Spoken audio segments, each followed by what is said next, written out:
Hello बच्चों, नमस्कार। तो आपका स्वागत टीच फॉर एजुकेशन है।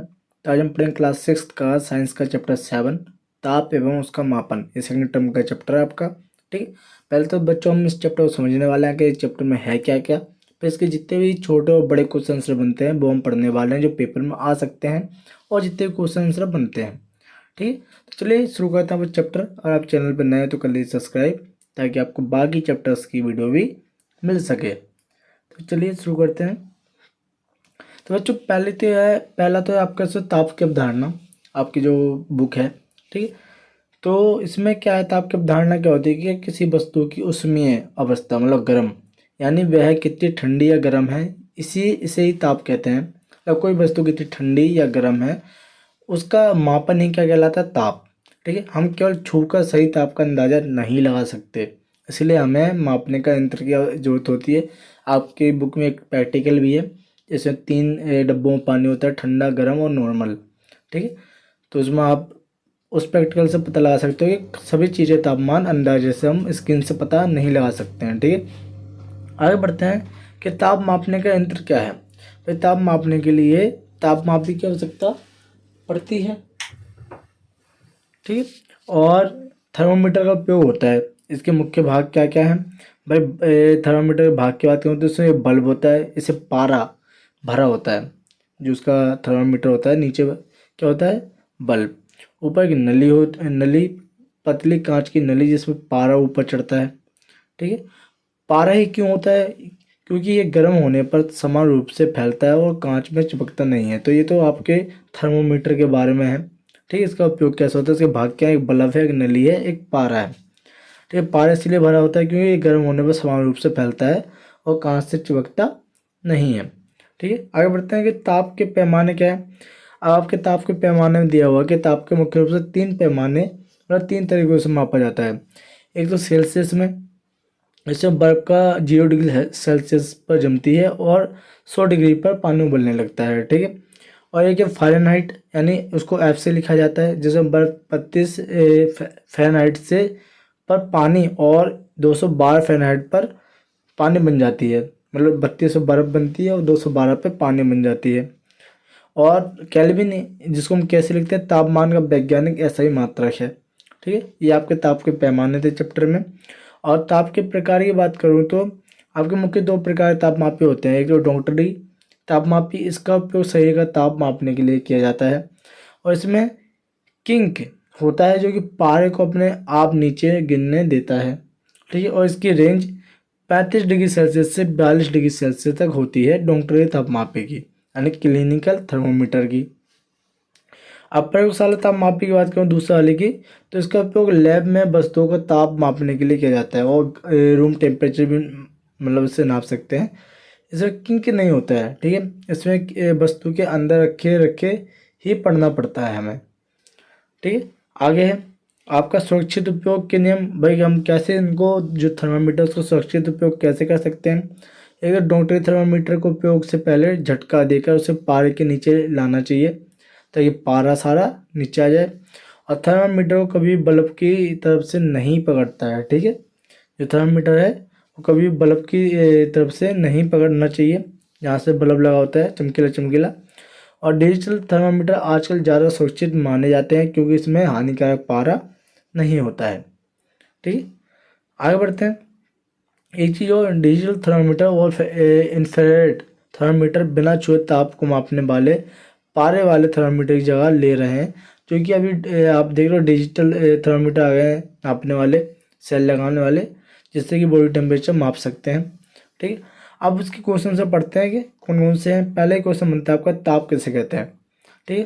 किसी वस्तु की गर्माहट या ठंडेपन की माप को हम ताप कहते हैं। ठीक है।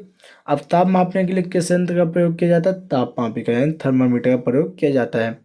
अगला कि ताप का मानक मात्रक क्या है, यानी ऐसा यूनिट क्या है, तो केल्विन।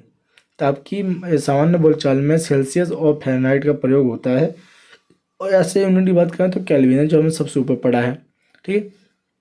क्वेश्चन नंबर 4 है बच्चा आपका कि स्वस्थ मनुष्य शरीर का सामान्य ताप कितना होता है। जो एक हेल्थी इंसान होता है, उसका शरीर का बॉडी टेम्परेचर की बात करें 37 डिग्री सेल्सियस है, 37 डिग्री सेल्सियस से 98.6 फ़ारेनहाइट तक होता है। ठीक है, आगे बढ़ते हैं। सॉरी, 37 डिग्री सेल्सियस और 98 फ़ारेनहाइट दोनों इक्वल होता है। ठीक है, और जो सामान्य ताप होता है जो नीचे लिखा हुआ है, डॉक्टरी सीमा कितनी होती है, डॉक्टरी थर्मामीटर की सीमा क्या होती है, तो 35 डिग्री सेल्सियस से लेके 42 डिग्री सेल्सियस तक होती है। ठीक है, आगे बढ़ते हैं। ताप और तापमान में एक अंतर लिखो। भाई तापमान किसी वस्तु को गर्म या ठंडा होने की मात्रा बताता है। ठीक है, और थर्मामीटर क्या है, थर्मामीटर थर्मामीटर तापमान मापने का यंत्र है। ठीक है, मैंने यहाँ पर तापमान के बारे में लिखा हुआ है, लेकिन ताप के बारे में नहीं लिखा है। देखो, तापमान किसी वस्तु की गर्म या ठंडा होने की मात्रा बताता है, जबकि ताप की बात करें, ताप क्या होता है, बॉडी का टेम्परेचर होता है। ठीक, कितना गर्म है या फिर कितना ठंडा है। ठीक है, अब थर्मामीटर क्या होता है, थर्मामीटर तापमान मापने का एक यंत्र है। ठीक है, क्लिनिकल थर्मामीटर का उपयोग किस लिए होता है, भाई मानव शरीर का तापमान मापने के लिए क्लिनिकल थर्मामीटर का प्रयोग किया जाता है। आगे के प्रयोगशाला तापमापी और डॉक्टरी तापमापी में क्या अंतर है। अरे वो डॉक्टरी तापमापी का उपयोग केवल मानव शरीर का ताप मापने के लिए किया जाता है, जबकि प्रयोगशाला तापमापी का उपयोग वस्तुओं रसायनों का ताप मापने के लिए किया जाता है। मतलब वस्तुओं का ताप माप सकते हैं प्रयोगशाला वाले तापमापी से, और इंसानों का तापमान माप सकते हैं डॉक्टरी थर्मामीटर से। ठीक है, यानी तापमापी से। आगे बढ़ते हैं।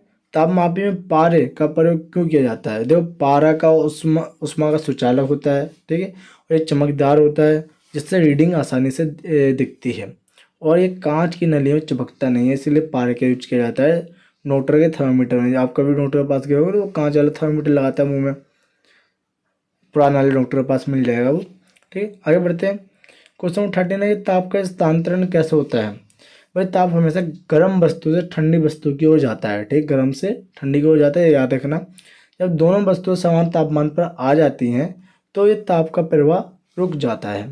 ठीक है, आगे के थर्मामीटर का सही उपयोग कैसे किया जाता है। भाई थर्मामीटर का झटका देना चाहिए, ताकि बल्ब का सही स्थान पर रखना चाहिए, और आँखों को सीधे सीधे में स्केल पड़ना चाहिए, और पारे का स्तर स्थिर होने पर मापन करना चाहिए। मतलब झटका देंगे तो वो पारा है सारा नीचे आ जाएगा।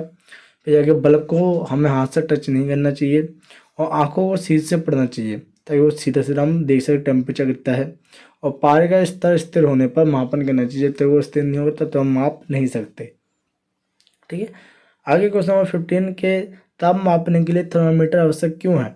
तो हाथ से सही माप संभव नहीं है। अगर हम हाथ से टच करें किसी को, अगर हमारा हाथ ठंडा हुआ तो टेम्परेचर हमें सही पता नहीं लगेगा, और गर्म हो तब भी नहीं पता लगेगा, तो हाथ से हम नहीं माप सकते। और थर्मामीटर एक सटीक तापमान बताता है, और चिकित्सक और विज्ञान में सही जानकारी मिलती है, इसीलिए हम ताप मापने के लिए थर्मामीटर को उपयोग करते हैं, और ये जरूरी भी है।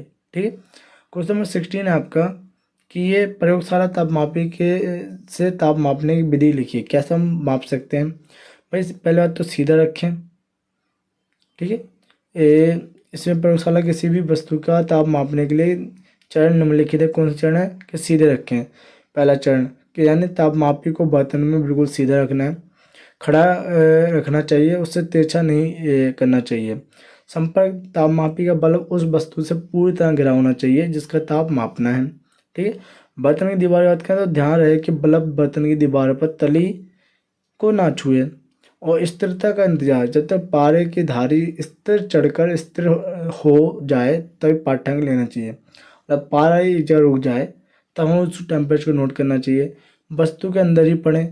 और प्रयोगशाला तापमापी का पाठ्यांक तभी लेना चाहिए जब वस्तु के अंदर हो, यानी पानी अंदर अंदर डाला हुआ है, अगर किसी रसायन के अंदर डाला हुआ है तब टेम्परेचर नोट करना चाहिए, उससे पहले निकालने के बाद नहीं करना चाहिए। ठीक है, क्योंकि बाहर निकालते ही पारा नीचे गिरने लगता है। तो आपका ये 16 क्वेश्चन बनते हैं चैप्टर में। ठीक है, और क्वेश्चन नहीं है। तो अगर आपको वीडियो अच्छी लगे तो आप कर लीजिए लाइक, और सब्सक्राइब और शेयर भी कर दीजिए, ताकि आपके दोस्तों को भी सभी वीडियो को आनंद मिल सके। थैंक यू, मिलता हूँ नेक्स्ट वीडियो में।